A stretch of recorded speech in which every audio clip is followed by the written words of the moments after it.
ఇంగ 'రేలా రే రేలా'తో full famous అయ్యారప్పుడు. అప్పుడు ఎంత అంటే ఎంత ఏజ్ అప్పుడు మీకు? 4, 5 ఇయర్స్ ఉండొచ్చా? లేదు లేదు, ఒక 10 ఇయర్స్. 10 ఇయర్స్. ఓకే. ఇంగ అప్పుడు 10 ఇయర్స్ అబ్బాయి స్టేజ్ మీదకెక్కి పాడితే అసలు దుమ్ము రేగిపోయింది. ఆ పాటతో ఓవరాల్ మొత్తం ఒక్క సాంగ్‌తోనే ఫుల్ ఫేమస్ అయిపోయాడు రషీద్. పాటను మళ్ళీ ఒక్కసారి పాడతారా మా కోసం? మా వోళ్ళు మా ఇంటి కాడ, అరే మా వోళ్ళు మా ఇంటి కాడ, మంచి దేజ బువ్వలు అంటుకున్నారంటో. మా వోళ్ళు మా ఇంటి కాడ, మంచి దేజ బువ్వలు అంటుకున్నారంటో. అరే మా వోళ్ళు మా ఇంటి కాడ, చిన్నన్న మా చిన్న వదిన, చిన్నన్న మా చిన్న వదిన, అరే లోపటింటల బది బలంటో.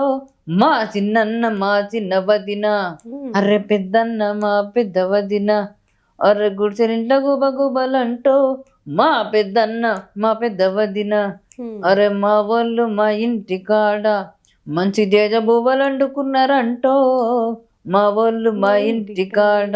అసలు ఈ పాట మీరు రాసుకున్నారా? లేదంటే వేరే వాళ్ళు రాసింది మీరు పాడారా? ఇది రాసిన పాట కాదు. ఇది మనం దీన్ని ఏమంటారంటే సేకరించిన పాటలు అంటారు. అంటే మనం జానపదాలు అలా సేకరిస్తున్నారు.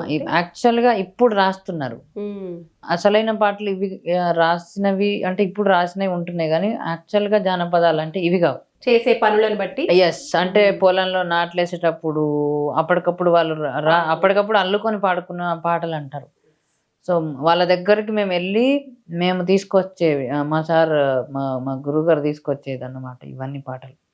సో ఈ పాట మహబూబ్ నగర్ నుంచి వచ్చిన పాట.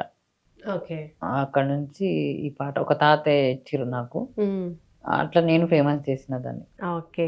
మరి 'రేలా రే రేలా'కి అసలు ఎలా అంటే అవకాశం ఎలా వచ్చింది? నేను చెప్పిన కదా ఇందాక, మా సార్ తీసుకెళ్ళారు. రాస్తగంగాధర్ ఆయన పేరు. ఓకే. సో ఆయన నాకు స్కూల్ నుంచి పరిచయం అన్నమాట.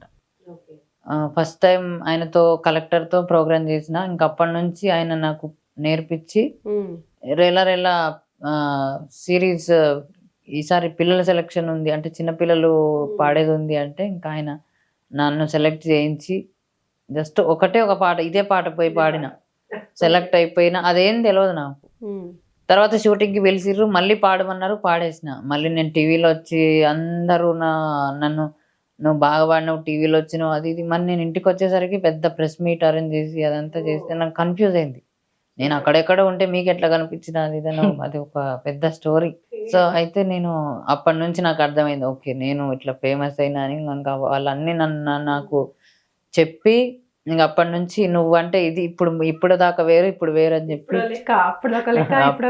చెప్పడం అప్పటి నుంచి అర్థమైంది, ఓకే నేను పాటలు నేర్చుకోవాలి, నేను బాగా పాడాలి. ఇంకా అప్పటి నుంచి ఆయనే నాకు నేర్పించారు. అంతకు ముందు నేర్చుకోలేదు సంగీతం కానీ ఫోక్ సాంగ్స్ కానీ? అంతకుముందు ఏం నేర్చుకోలేదు.